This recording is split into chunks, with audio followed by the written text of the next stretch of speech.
Bwana sifiwe. Bwana sifiwe. Nimba mutarataha mu mawazo mwikirize amen. Muracani hasi amen. Mbere ya byose ndashima Imana.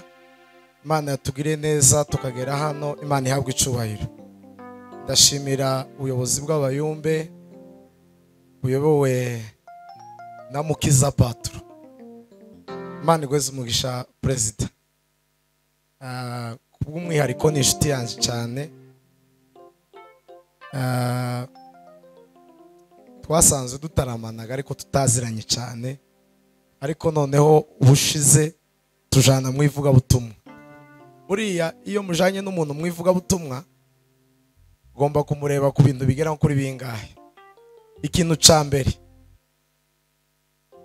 nubona ujanye n'umuntu akunda icubahiro, tukajana nawe iminsi myinshi, kubera ko Bibiliya ivuga ngo abizamura hejuru ngo Imana izabamanura. Satani yari marayika ukomeye, yari umuramyi ukomeye mu ijuru, ariko ikintu cyamumanuye no kwishira hejuru. Cya kabiri, amen, uko natangiye ngeze kuri kandi ndafashwe, ariko ndababwiriza nk'uvuye Belgique. Semeni amina. Icya kabiri, ni umuntu utazawemera abandi, uzi gukiritika akabona ko runaka iwe yadashoboye ari ushoboye.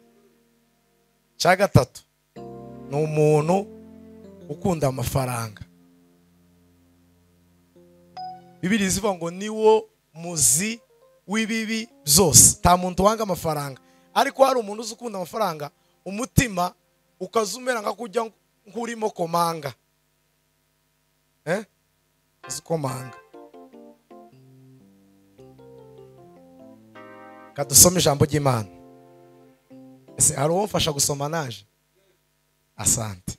Matayo ibice ni 16 umurongo wa 17, n'Abaefeso igice cya mbere umurongo wa 17. 16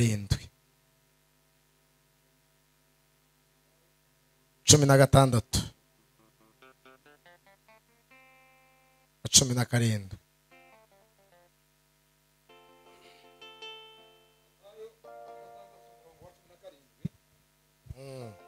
Bibiliya iravuze ngo Yesu aramusubiza ati, Bibiliya iravuze ngo Yesu aramusubiza, asubiza Petero ati, urahirwa Simoni wa Yona. Simoni wa Yona, urahiriwe cyane, kuko umubiri n'amaraso atari ibyo byabiguhishuriye. Urahiriwe kuko umubiri n'amaraso atari byo biguhishuriye kumenya uwo ndiwe, ahubwo ni Data wo mu ijuru. Imana igweze umugisha. Abaefeso igice cya mbere umurongo wa 17.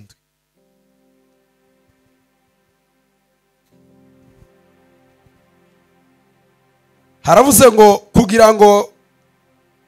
kugira ngo Imana y'umwami wacu Yesu Kristo, kugira ngo Imana y'umwami wacu Yesu Kristo ari nayo Data wa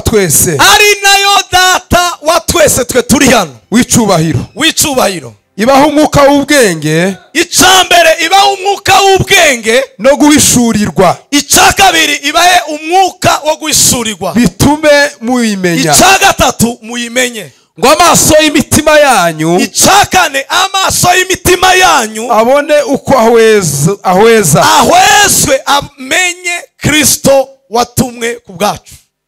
Mumenye ibyo mwiringizwa niyabahamagaye. Nushaka kurekeraho.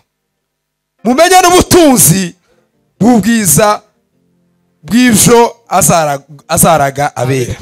Amen. Amen. Barikiwe sana. Turaganira ijambo rivuga ngo guhishurirwa Yesu. Kandi abantu benshi baririmba ariko batarahishuriwe Yesu. Benshi bakaririmba ariko batarahishuriwe Yesu. Semeni amina.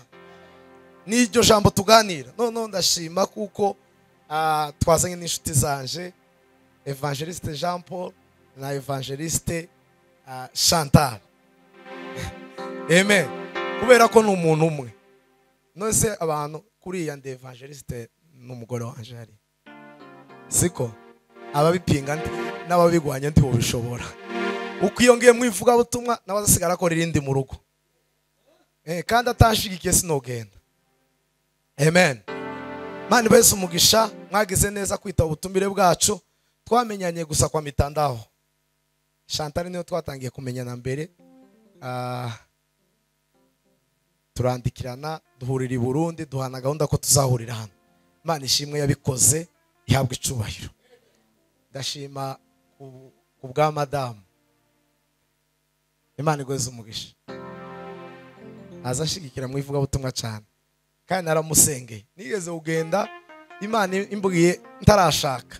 Irambwira ngo niva hano ngende ngo mari iminsi 7 muri Kanyarira. Paye nsengera umugore. Ngoshikeyo Imana yamimbwira. Irambwira ngo nguhaye umwana w'umuhungu ngo uzamwite Samson ngo wimfura. Bazibandise. Kurampa umwana tarabona na nyina. Amen. Mani gweze umugisha. Ndashimira ku bwa famille Freddy na Ange. Imana ibaheze umugisha. Mwagize neza kwakira n'abashitsi gufatikanya natwe ngo twakira abashitsi. Mungu wabariki sana. Semeni haleluya. Bibiliya ijambo ry'Imana n'ukuri. Umwanditsi aravuga ngo nimumenye ukuri kuzaba batura kubakura mu bata bw'ibyaha kubinjize mu gukorera Imana. Buriya abantu benshi baririmba ariko batarayishuriwe Kristo. Umuririmbyi yaravuze aravuga ngo kama ni kuimba shetani nayo anaimba, kama ni kuabudu shetani naye anaabudu, kama ni kufunga shetani yeye hali. Semeni amina. Nimba ari ugufunga shetani we ntazarya. Ntazarya. Uri kangahe? Kuraje va muri transpose ija kuri 2.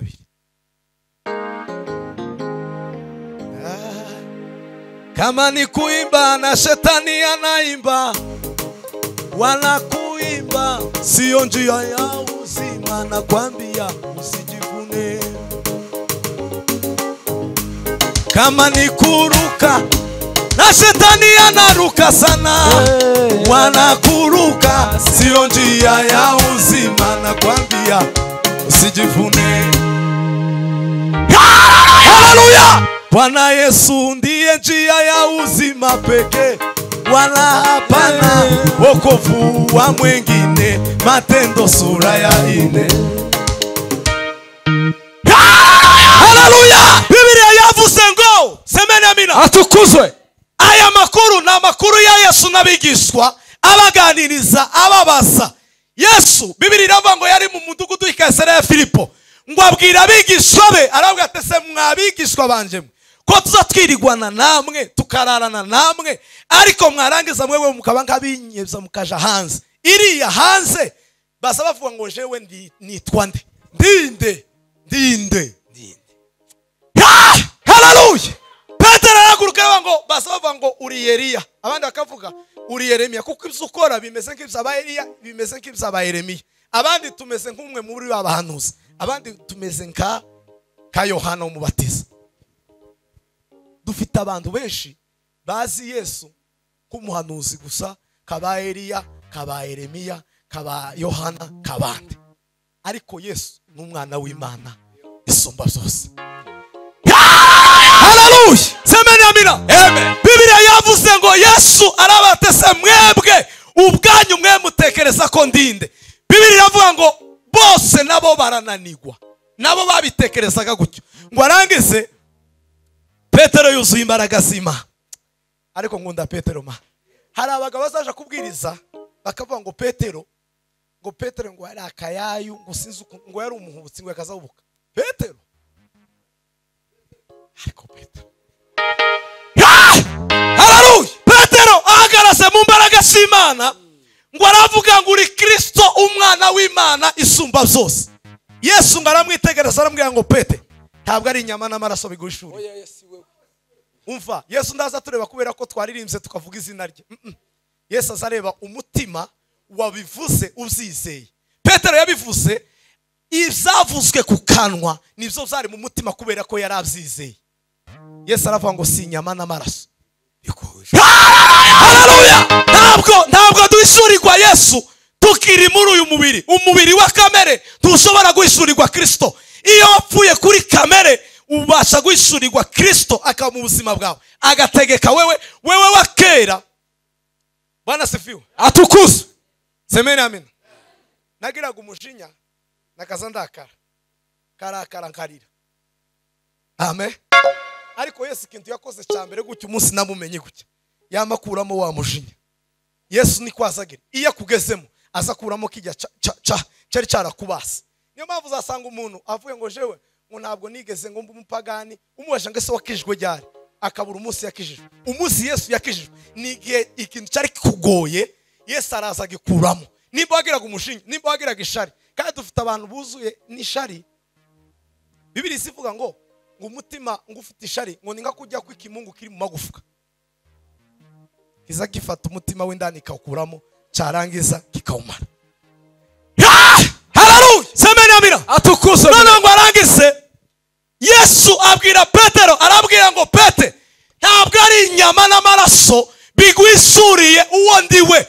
Duhisurirwa Yesu iyo twavuye muri kamere, iyo twavuye mu mubiri tukinjira mu mbaraga z'ubumana. Duhisurirwa Yesu uwo ari we mu buzima bwacu. Yesu akaza muri twebwe akadutegeka, ntitube tukikitegeka twenyine. Semeni amina. Amen. Bwana asifiwe. Asifiwe. Warangize avuga ikintu gikomeye kuri Petero. Nababwira ibintu bigera kuri 4 biza biranga umuntu wahishuriwe Kristo. Ikintu cyambere yamubwiye ngo Petero urahiriwe, uri umunyamahirwe, uri umunyamahirwe. Haleluya. Kwitwa umunyamahirwe si ukutunga imodoka. Abantu benshi iyo abonye visa kuja hanze aravuga ngo runaka ngo arahiriwe. Iyo abonye inzu ngo runaka ngo arahiriwe. Iyo abana be babonye utuzi twiza bakabyita ko bahiriwe. Guhirwa Yesu avuga si ugutunga ibi bifatika. Ibifatika bizashira. Bwana sifiwe. Urakaza cyane. Wari wabuzeho. Wari wabuze. Kwa ari commentaire uzutanga gutya amateranira kago. Kamera neza. Kandi umuntu wese agira icyo ashoboye. Nje sinoshobora biri. Naje ari ibyo ashoboye badashoboye. Siko.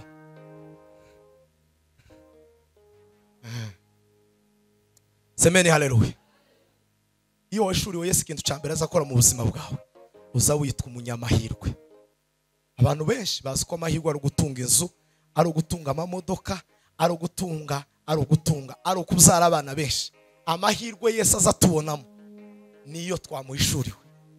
Yesu abwira Petero, amubwira ngo Petero we uri umunyamahirwe, kubera kuko atari inyama n'umubiri bibasha kuguhishurira, ahubwo ari Data wo mu ijuru. None uhereye none uri umunyamahirwe. Amahirwe tuyitwa iyo twahishuriwe Kristo. Amen. Haleluya. Duimana icyubahiro. Ese ko muhamusa n'abarakaye? Ko muhamusa n'abarakaye? Muwega baseka mu materaniro. Ramutsa mugenzi wawe mubwire ngo muramutse umubwire ngo turi hano mu materaniro.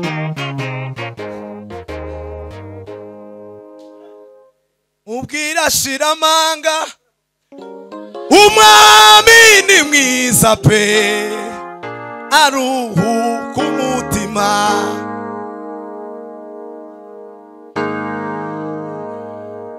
Umwami ni mwiza pe.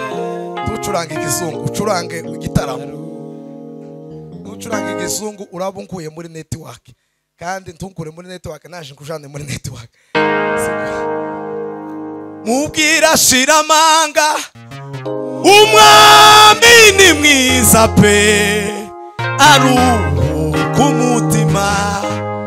Mubwire ye gutinya, yegere yantebe, aruhuka umwami ni mwiza pe. Umwami ni mwiza pe, yo yo yo, mwiza pe.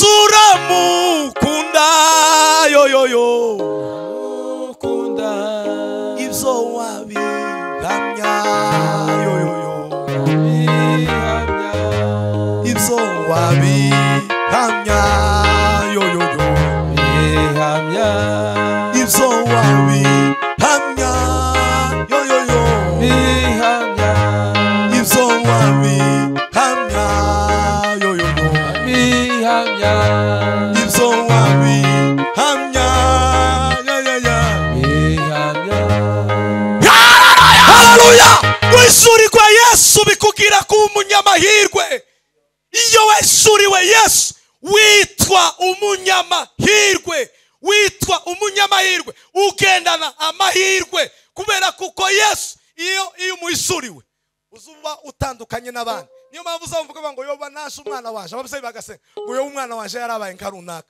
ni ukubera ko warahiriwe kubera wahishuriwe Yesu. Amen. Amen. Semeni haleluya. Ibyo wabihamya yoyoyo ibyo wabihamya yoyoyo.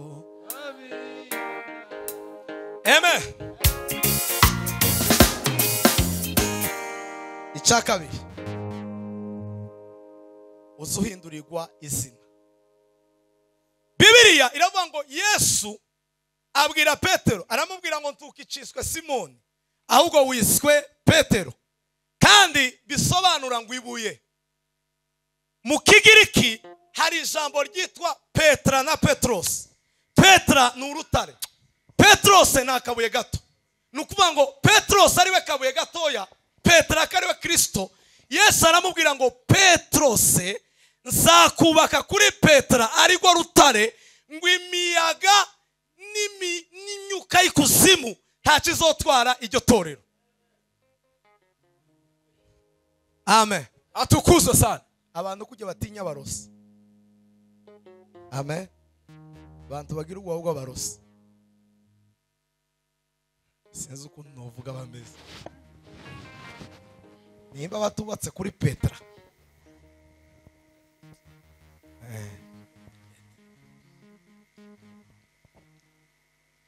Uzaguhesha umugisha naje zamuha umugisha uzakuvuma zamuvuma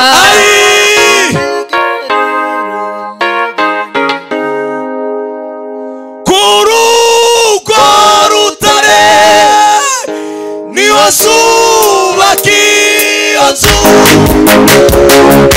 kandambare oya ja kuri sente kore gravire kuri ya nabanza je sente yapfuye ni wimenyereye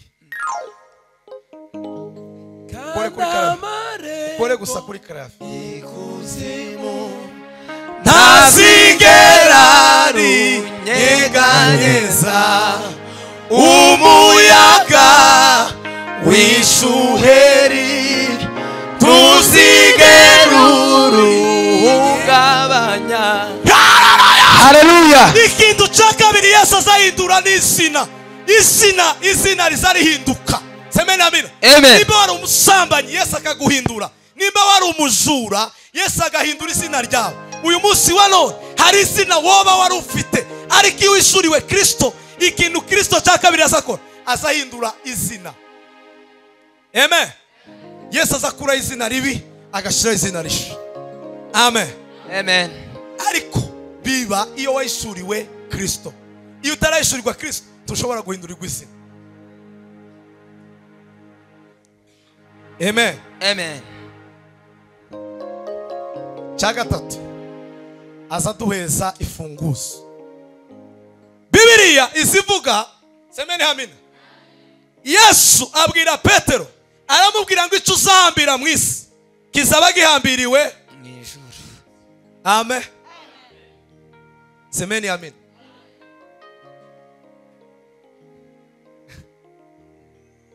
Ariko dukiza kindangaza.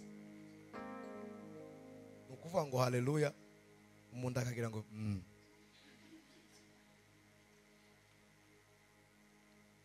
ese iranditse muri Bibiliya, ariko iyo wavuze haleluya ukwiriye kuvuga ngo amen. Naho abandi ntibabonagirana baracitse gusa murasa n'abarakaye. Ay. Semeni haleluya. Amen. Twimana icubahiro. Haleluya. Semeni haleluya. Amen. Yesu aza kuifunguzo. Yesu abwira Petero ngo icyo uzambira mu isi kizaba gihambiriwe mu ijuru, kandi icyo uzambura kizaba gihambuwe mu bwami bw'Imana. Birasaba kugira ngo tumenye Yesu, tumenye ubugari bwa Yesu, tumenye ikijepfo ca Yesu, tumenye ikijaruguru. Niturangize semeni amina, ikintu tuzabwa ca gatatu, tuzabwa ifunguzo. Bibiliya isivuga ngo Yakobo 5:17 baravuga ngo Eliya yari umuntu umeze nkatwe, ngo abwira ategeka ikirere. Eliya wita ishuba, ariko Eliya wita ishuba ngo yagiraga amata 101. Amen. Yakaza jana nimba age gusengera abapfakazi akaja mu butayu bumwe, yashaka gusengera abarwayi akinjira mu bundi, yashanda akasha handi gutyo gukibyifuza. Niyo mpamvu yazamuye semeni amina, aravuga ngo bazamuka umusozi kugira ngo bamenyekanishe Imana iyo ariyo. Haleluya. Semeni amina. Amen. Abanditsi ba komantere bazavuga ngo bariya batsinzwe umunsi bemeye gusa ko bavuga Eliya bakura mu cicaro cabo akabajana mu ciwe muri tereye, kuko muri tereye semeni amina. None abakristo bazatinya abarozi muri tereye ya Yesu, kitere ya Yesu twotinya abarozi gute? Haleluya. Usugira gutyo nubwo utababonye, bakavuga ngo wababonye kandi utababonye. Nimba hari abantu bagira ubwoba nibe tunagomba no kubatindaho cyane. Amen. Amen. Semeni haleluya. Haleluya. Bwana sifiwe. Amen. Bwana sifiwe. Haleluya. Duimana icubahiro. Haleluya. Haleluya. Tuhabwa ifunguzo zo gukingura ikirere, tuza tugira ubushobozi bwo. Bibiliya avuga ngo Eliya aravuga ngo uhereye none imvura nigende ihagarare imyaka 3 n'amezi 5 kugeza. Ntiyavuze ngo Imana ibivuze, yaravuze kugeza jewe Eliya. Apana Imana, jewe Eliya nimbivuga nibwo ikirere kizakinguka. Amen. Turasabwa kumenya ko dufite ufunguzo zo gufunga ibihe bibi tugafungura ibihe byiza. Amen. Kanda amarembo ikuzimu ntasigera rinyeganyeza, umuyaga w'ishuheri Mana we ntuzigera uruhungabanya. Haleluya. ba mu buzima bwizera Yesu kugira ngo wabwe ifunguzo zo kubasha gufunga ibihe bibi bikuriho, ufungura ibihe byiza. Birasaba kugira ngo uwishurirwe Yesu. Iyo wishuriwe Yesu ubishuti na Yesu, uzibwira ngo papa uyu munsi nkeneye iki, Yesu akabikora kubera ko kuri inshuti naye. Amen. Ariko Bibiliya iravuga ngo iyo usengana icaha ngugwa n'urukuta rutuma udahura n'Imana. Ngo niyo mpamvu Yesaya yabivuze, aravuga ngo gusenga kwanyu ngo niyo mpamvu nabimye ngo amatwi ngo nanga no kubareba ngo kubera ibyaha byanyu. Yesu ntitushobora kumusenga. Bibiliya ivuga ngo amasengesho y'umunyabyaha ngo ni kelele mbele za Mungu, ni urusaku mu matwi y'Imana.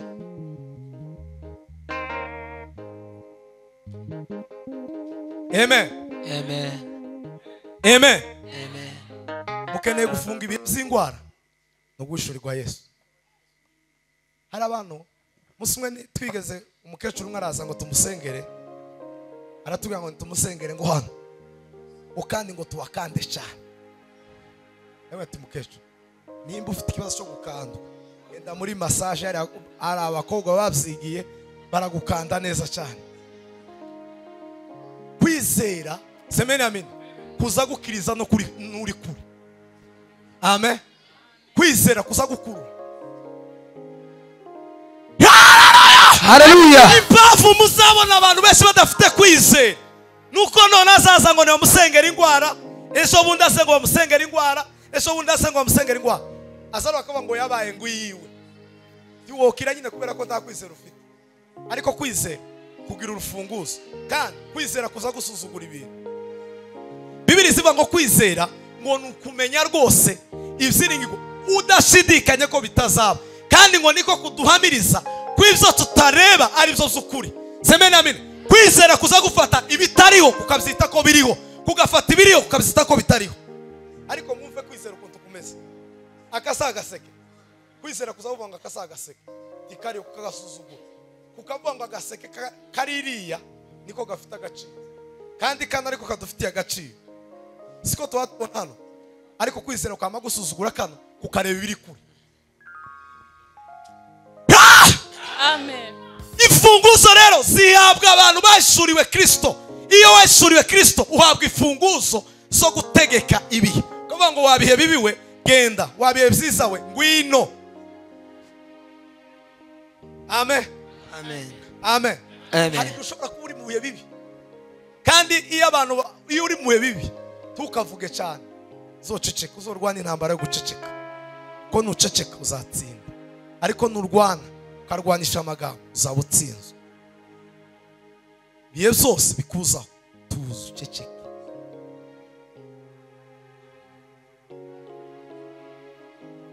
Amen. Ufite urufunguzo rwo gufunga ibyo bihe bikugoye.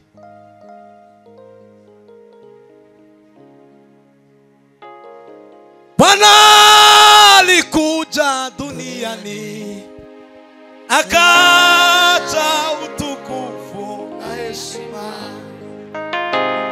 kwa ajili yangu mimi na wewe.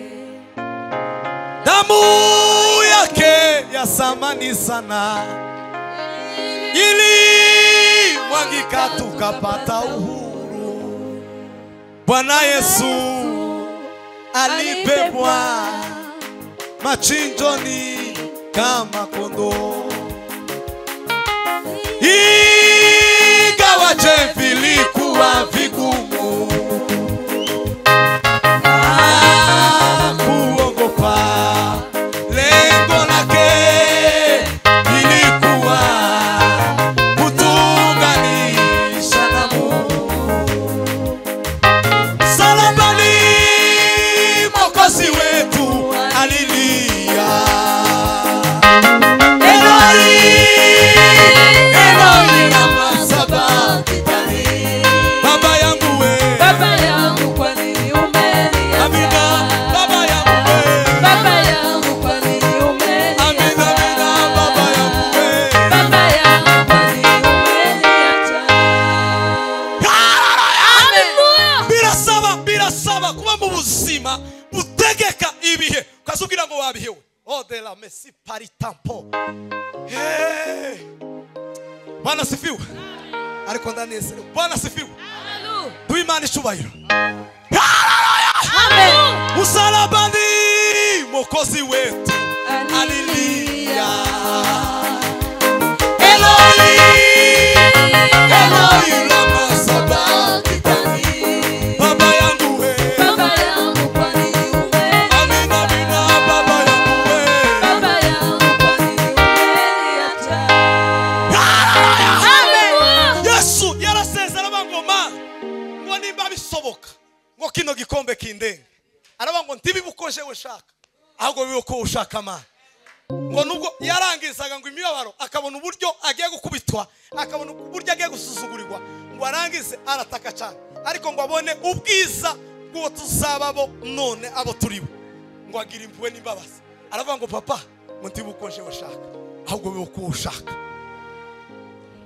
Semeni amina. Amen. Uwogu yaradukunze, mukuri yaradukunze, nta kiguzi twari dufite. Semeni amina. Idukunda ukumeze, iragukunda utarukwiriye gukunda, twari ukwiriye gukundika. Semeni haleluya. Bwana sifiwe. Bwana sifiwe. Hari abantu bari bazi ko tutogera hano, ariko twarahageze. Hari abantu bari bazi Yesu iyo agiye guhamagara, yampamagaye mu izina naje nditaba.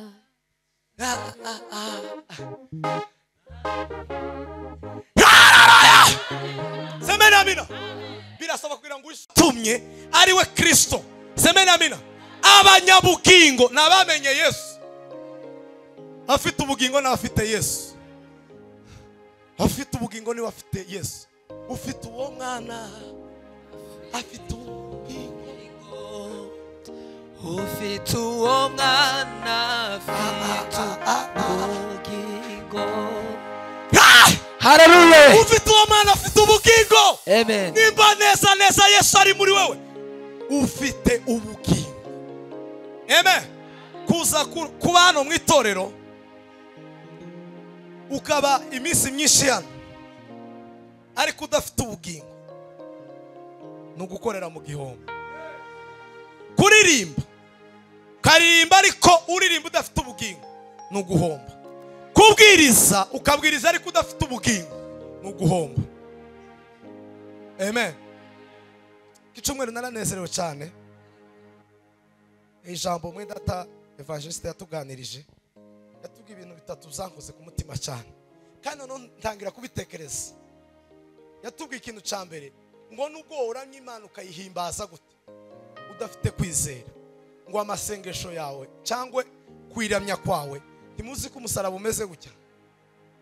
Iki kizamuka ngo ni ikiduhuza n'Imana. Iki ni Yesu utwunga n'abandi bantu.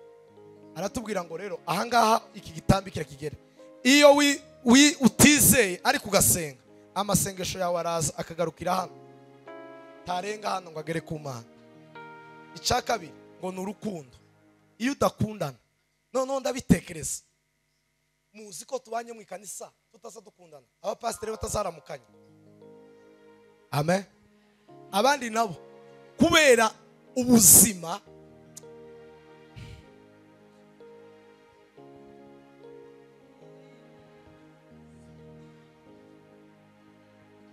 ndashigikirana.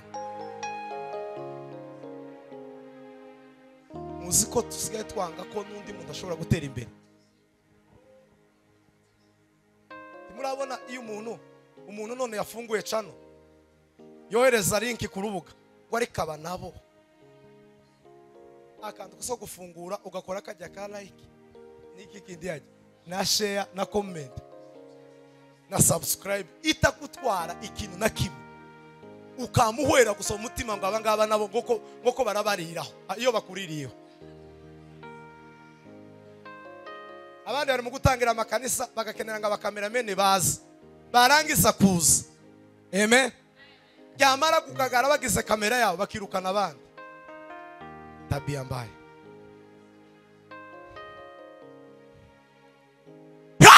Hallelujah. Jengira chano yaje yarananiye kuyikoreraho ariko nza numva noshigikira sinzaza iwanyu kubashigikira nari nabishuza kandi abandi bazabishuza none nari nzobishuza ture. Amen. Ariko ishari ngundi yateye imbere ngundi yagize gute atwigisha hejuru urukundo. Ikindi aratubwira kubabarira. Ibi bintu mpora mbibwiriza buri munsi nzamunda kubivuga hejuru yo kubabarira. Bibiri siba ngo mugire wa mutima wari muri Kristo, ngo nubwo yabonye ko kuwana n'Imana atari ikintu cyo kugundira, ngo yisiga ubusa araganduka, ngo ntiyanga no gupfa urupfu rwo ku musaraba kugira ngo adusingire. Yakoze ikintu cya mbere, yaradukunze. Icya kabiri aratubabarira. Icya gatatu yicisha bugufi. Icya kane semeni amen atunga n'abandi. Ubugingo rero, ubugingo tubuhabwa iyo twayishuriwe Yesu Kristo. Semeni amen. Hallelujah. Imana ibaho umwuka w'ubwenge bitume muyishurirwa, bitume muyimenya. Semeni amen. Umwuka w'ubwenge nuza murimo muzayishurirwa Yesu. Yafashe imigisha yose, imigisha yo mu Mana Iwumbira muri Yesu iramuduha. Gaya mahoro, gaya mahoro, dore ibyishimo n'ubuntu Bugeretse ku bundi. Gaya mahoro, gaya mahoro, ai Ishimo Baba we, Bugeretse ku bundi. gaya mahoro.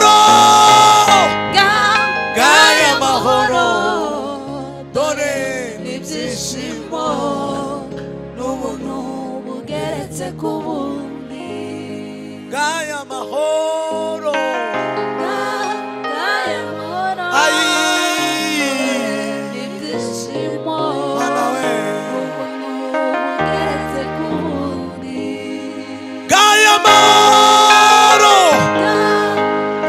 ayi lefisa la ritandi la tro bene masimeta kutamila bonde la ritabre bugeretse ku bundi ngaya mahoro ngaya mahoro ari muri Yesu n'ibyishimo haleluya ubuntu bugeretse ku bundi haleluya haleluya amahoro n'ubuntu bwa Yesu bugeretse ku bundi biri muri Kristo semeni amen Imana yafashe amahoro ifata umunezero ifata ibyishimo ifata amafaranga ifata biriya byose ibibumbira muri Kristo wirangiza iramuduheza abantu benshi bashaka mu kiganza cy'Imana ndi bashaka mu maso y'Imana mu kiganza cy'Imana haba amafaranga haba amazu meza haba abagore beza haba abana beza ariko mu maso y'Imana haba imbaraga zuririmba ukaririmba mu mbaraga wabwiriza ukabwiriza mu mbaraga wasenga ugasenga mu mbaraga kubera ko mu maso y'Imana hari imbaraga zitangaje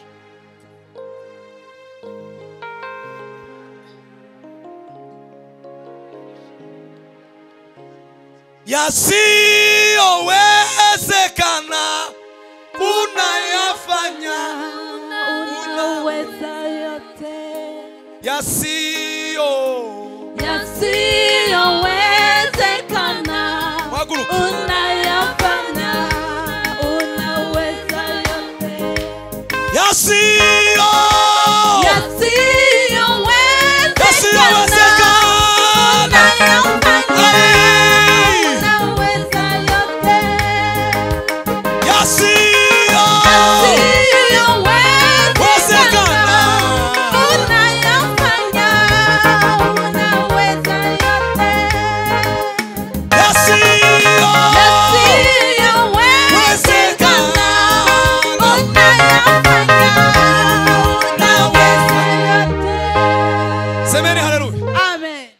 Semeni haleluya.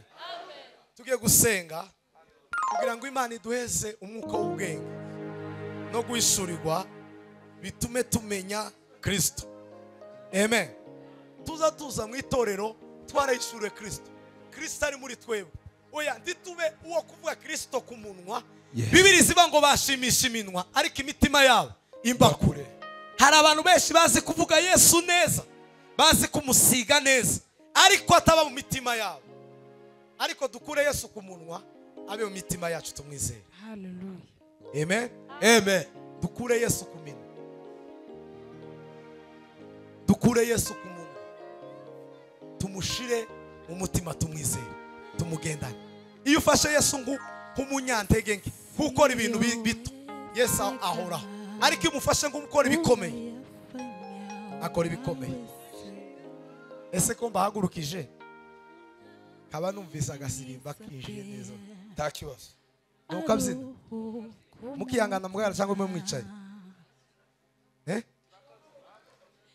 hari bamwe boruha gaye curanga